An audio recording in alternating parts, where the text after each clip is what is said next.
जिला अस्पताल। विधायक व्यास कश्यप के नेतृत्व में कांग्रेसियों ने किया बीईओ कार्यालय नवागढ़ का घेराव। विसंगतिपूर्ण युक्तियुक्तकरण की कार्यवाही पर रोक लगाने की मांग की।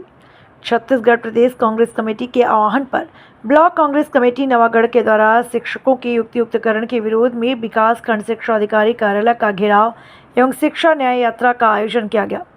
व्यास कश्यप ने बताया कि छत्तीसगढ़ सरकार के द्वारा शिक्षकों और विद्यालयों का युक्तियुक्तकरण किया जा रहा है। एक सुनियोजित षड्यंत्र के तहत शिक्षकों को सीधी भर्ती को रोकने तथा विभागीय व्यवहार को कम करने के लिए युक्तियुक्तकरण की कार्यवाही की जा रही है। विधानसभा में दिए गए जानकारी के अनुसार प्रदेश में शिक्षकों के 56,601 पद रिक्त हैं। भाजपा के घोषणा पत्र में उन्होंने मोदी की गारंटी के तहत 56,000 शिक्षकों के रिक्त पदों पर सीधी भर्ती करने का वादा किया था, किंतु आज प्रदेश में इसके उलट कार्यवाही देखने को मिल रही है। युक्तियुक्तकरण में इस कार्य में पूरे प्रदेश में भर्राशाही, भारी लापरवाही, नियमों की अनदेखी कर प्रशासनिक दबाव डालकर शिक्षकों का जबरिया हस्तांतरण किया जा रहा है। वहीं कई स्कूल को मर्ज करने के नाम बंद किया जा रहा है।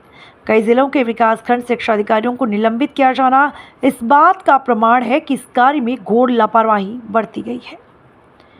इस दौरान मौजूद रहे भुवनेश्वर के सरवानी, देव कुमार पांडे, गौरव सिंह, जितेंद्र कश्यप, डालेश्वर साहू, संतोष कश्यप, विदेशी कश्यप, लोकनाथ कश्यप आदि लोग उपस्थित रहे। TV India 18 Chhattisgarh state head Melaram Kashyap committee के आह्वान पर किया गया है। आज पूरे ब्लॉक कांग्रेस कमेटी के कार्यकर्ता पदाधिकारी लोग आए थे। मामला है युक्तिकरण के खिलाफ। हम युक्तिकरण के खिलाफ कांग्रेस पार्टी है। हम नहीं चाहते कि युक्तिकरण के आड़ में शिक्षकों को बेदखली किया जाए, स्कूलों को बंद कर दिया जाए। छत्तीसगढ़ की सरकार चाहती है कि युक्तिकरण के आड़ पर यहाँ के जो शिक्षक है उनको अन्यंत्र कर दे, विद्यालय में कोई छात्र ही ना रहे, ताकि आने वाले समय में जो 57,000 मोदी की गारंटी की भर्ती की बात आती है, जब पद ही नहीं रहेगा तो शिक्षकों की ज़रूरत ही क्या पड़ेगी। सरकार की इसी नीति के खिलाफ कांग्रेस पार्टी अभिभावकों के लिए, यहाँ के गुरुजनों के लिए आंदोलन करने के लिए बाध्य होना पड़ा है। आज प्रतीकात्मक रूप से हम बीओ कार्यालय का घेराव किए हैं। आने वाले कुछ दिन के बाद डीओ कार्यालय का भी इससे बड़ा आंदोलन घेराव होगा। बीओ अनुपस्थित है। शिकायत है, मैंने स्वयं अभी तहसीलदार को अवगत कराया है।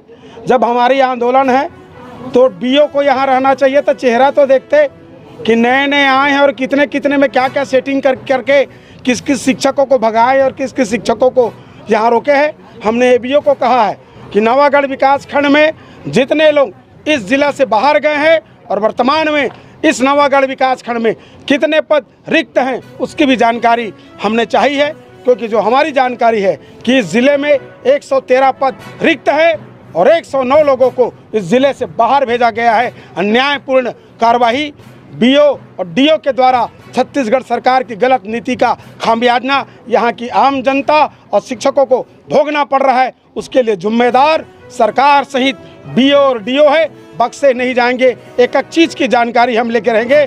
गलत पाया जाएगा तो आज ही हम मांग करते हैं यहाँ से हटाने की, बर्खास्त की मांग करते हैं जो कि ऐसे गलत काम करे।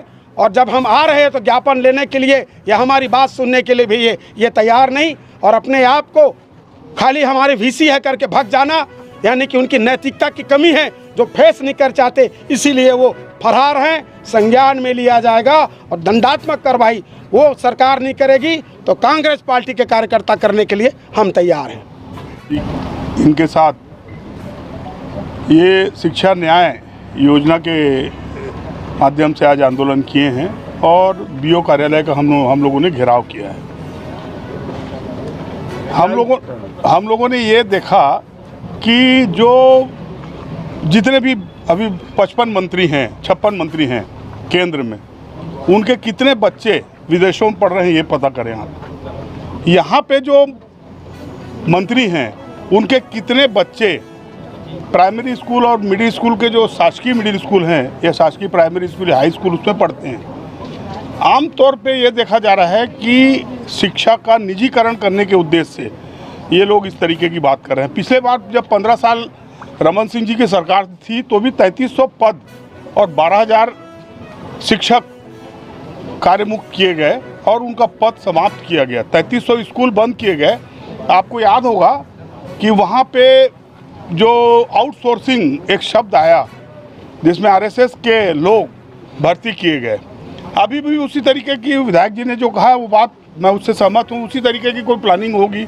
इतने लंबे तादाद पर स्कूलों को बंद करने की जो योजना इनकी है, अभी पिछले विधानसभा के जो सत्र में 20,000 नए पद सृजित किए जाएंगे, नए लोगों की भर्ती की जाएगी, नए जवानों की शिक्षक के रूप में।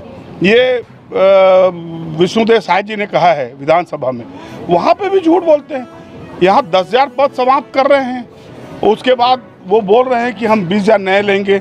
अरे ये अलग अलग तरीके का जो उनका फांसीवादी रवैया है, इसके खिलाफ हम आंदोलनबद्ध हैं। बीओ अनुपस्थित के खिलाफ में कार्यवाही की जाए और जो आज के आंदोलन के संदर्भ में पूर्व से सूचना इनको दी जा चुकी थी, उसके बाद भी नहीं आए, ये उनकी अकर्मण्यता है। उच्चाधिकारियों को इसके संदर्भ में पहल करना चाहिए। ये जिस परिसर में आप खड़े हो, ये खुद प्राथमिक स्वास्थ्य केंद्र है। मेरे कार्यकाल में ये 10 लाख रुपए में बना था, ये सामने का जो प्राथमिक स्वास्थ्य केंद्र। ये बीओ ऑफिस बनाने की भी इनके पास इतना रिसोर्सेस नहीं है इस सरकार के पास, तो उसके बारे में क्या निंदा की जाए। उसी के खिलाफ ये जन आक्रोश है जो आपको दिख रहा है।